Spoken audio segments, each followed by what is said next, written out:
नमस्कार, मी स्नेहल चौधरी। आजच्या जलमय महाराष्ट्रामध्ये घेणार आहोत महाराष्ट्रातील पूरस्थितीचा आढावा। मराठवाड्यात मोसमातला सर्वात जास्त पाऊस 189 महसूल मंडळात अतिवृष्टीची नोंद। छत्रपती संभाजीनगर जिल्ह्यातील 68 मंडळात अतिवृष्टी। छत्रपती संभाजीनगर पुणे हायवे पाण्याखाली। MIDC मध्ये तळ्याचं स्वरूप। अहिल्यानगरकडे जाणाऱ्या वाहतुकीवर परिणाम। रस्त्यावर पाणी साचल्याने प्रवाशांना अडचणींचा सामना करावा लागला।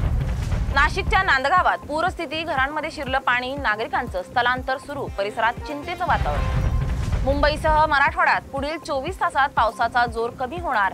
धुळे, नंदुरबारसह नाशिकमध्ये जोरदार पावसाची शक्यता। मुख्यमंत्री फडणवीसांकडून मराठवाड्यातील मदत कार्याच्या स्थितीचा आढावा। सर्व अधिकाऱ्यांना प्रत्यक्ष फील्डवर राहण्याच्या सूचना। अहिल्यानगर जिल्ह्यात मध्यरात्रीपासूनच पावसाची हजेरी। सीना नदीचे पाणी शहरात शिरायला सुरुवात। नागरिकांना बाहेर काढण्यासाठी बोटिंगचा वापर।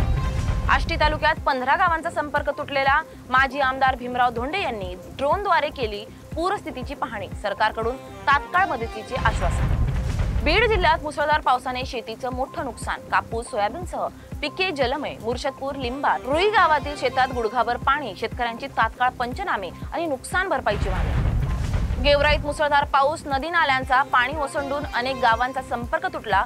शेतकऱ्यांची चिंता वाढली। नागरिकांना सतर्कतेचा इशारा। सिल्लोडमध्ये पावसाने सर्वत्र दानादान। आमठाणा मंडळात 70 मिलीमीटर पाऊस। 9 गावांचा संपर्क तुटला। पिकांचं मोठं नुकसान होऊन अनेक ठिकाणी शेतजमिनी खरडून निघाल्या। कोयना धरणाची पाणी पातळी वाढल्याने धरणाचे 6 वक्र दरवाजे 2 फुटांपर्यंत उघडण्यात आले। यामधून 18,764 क्युसेकने पाणी नदीपात्रात सोडण्यात आलं आहे। त्यामुळे पाटण, कराड आणि नदीकाठच्या गावांना सतर्कतेचा इशारा देण्यात आला। सूर्या प्रकल्पातील धामणी धरणाचे दरवाजे उघडले। नदीपात्रात 47,000 क्युसेकने पाण्याचा विसर्ग। धरण 100% भरल्यामुळे सूर्या नदीची पाणी पातळी वाढली। नदीकाठच्या गावांना सतर्कतेचा इशारा। मराठवाड्यात मुसळधार पावसाने थैमान। लातूर, परभणी, हिंगोलीसह अनेक जिल्ह्यात पूर परिस्थिती। परभणीत घरात शिरलं नाल्यांचं पाणी। कयाधू नदीला पूर। शेकडो एकर जमीन जलमय। भुसावळच्या हतनूर धरणाचे 8 दरवाजे उघडले। धरणाच्या 9 केंद्रात 24 तासात 236.2 मिलीमीटर पावसाची नोंद। सध्या हतनूर धरणातून 32,000 क्युसेकने पाण्याचा विसर्ग तापी नदीपात्रात सुरू। छत्रपती संभाजीनगरमध्ये वैजापूर तालुक्यात ढेकू नदीला पूर। पुराच्या पाण्यात एक जण अडकला। अंबादास दानवेंनी घेतला पूरस्थितीचा आढावा। परभणीत गोदावरी, पूर्णा आणि दुधना नद्यांना पूर। येलदरी धरणातून 50,000 क्युसेकने विसर्ग सुरू। निम्न दुधना प्रकल्पातून 11,000 क्युसेकने विसर्ग।